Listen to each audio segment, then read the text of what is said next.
This is part 2 of my 3-part Japan video. Please see part 1 if you haven't already. Get ready for a country files. It's gonna be 1,000 miles in just a little while. We're going about Japan!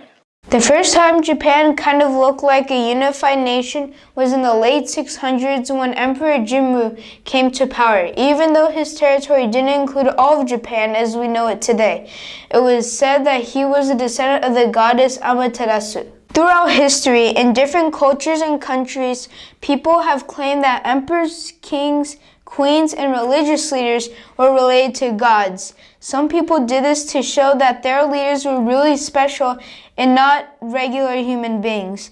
They thought that if many believed them, then they would respect their leaders and do what they said. The Japanese founded the city of Nara in the year 710 and made it their capital. It was filled with beautiful temples and shrines decorated with gold. There was a lot of trade with China and other countries at the time. Art, music, poetry, and literature also started to flourish. In 794 AD, the capital was moved to Heian, which today is the city of Kyoto. For about the next 1,000 years, many struggles for power between the emperor, different clans, samurai warriors, and generals or shoguns meant that Japan was often divided up into a few parts that were controlled by different groups, and sometimes these different groups would fight each other. These groups would unite, though, if an outside power attacked or invaded Japan. For example, in 1274, when a huge Mongol fleet with Mongol, Chinese, and Korean soldiers set sail to invade Japan, rulers of different parts of the country worked together to stop the invaders. The Japanese force was much smaller, but a typhoon sank and destroyed much of the Mongol fleet, and they were able to defeat the invaders who were left. An even larger fleet headed for Japan in 1281, and again, a typhoon destroyed a lot of the invaders. The Japanese believed that the gods helped them win these victories. They called the typhoons and say them kamikaze, which means godwind or winds of the gods. During the Second World War, Japanese pilots who flew their planes into enemy ships were called kamikaze pilots. In the 1500s, European ships with traders started visiting Japan, and the Portuguese introduced firearms. But by the 1630s, trade and contact with most foreigners were cut off because they were worried about outside influence, and guns were banned because they thought that it could make peasants too powerful. So Japan was then closed off to most outsiders until the mid-1850s. Oh, and it's time for today's bonus fact! So what do you think about the word taco? You might think it's the food from Chipotle or Taco Bell, but in Japan it's totally different. It's actually an octopus. So you might just want to go to a Mexican restaurant and just have a regular taco in Japan. But if you're in Japan, in the streets of Tokyo, why don't you try a Japanese taco? You might even like it. Okay, where were we now? Oh yeah, the mid-1850s.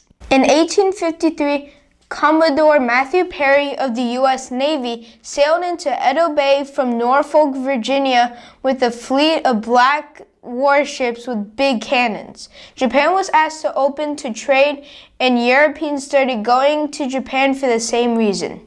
Around this time, China was being carved up and parts of it were being turned into European colonies. This made the Japanese a little nervous about the foreigners. This also led to a new government in 1868. The emperor gained power and the capital was moved from Kyoto to Edo, which was renamed Tokyo. This was called the Meiji Restoration. There was a big change in Japan around this time. Instead of isolating itself, the Japanese started sending its scientists, engineers, and students all over the world to learn from other countries and improve its science and technology. There was an industrial revolution in Japan, and they modernized rapidly. They thought that this would help them become stronger, stay independent, and not become a colony of Western nations. Japan modernized so rapidly that in 1905, they beat Russia in the Russo-Japanese War. They shocked the world because at that time people in Western nations did not believe that a European power could be defeated by an Asian nation. After this, Japan was also considered a great power. Since Japan has almost no natural resources and has to import them, as a modern industrial power, the government was worried about being dependent on other countries for things like oil. If natural resources were cut off, the Japanese economy would quickly collapse.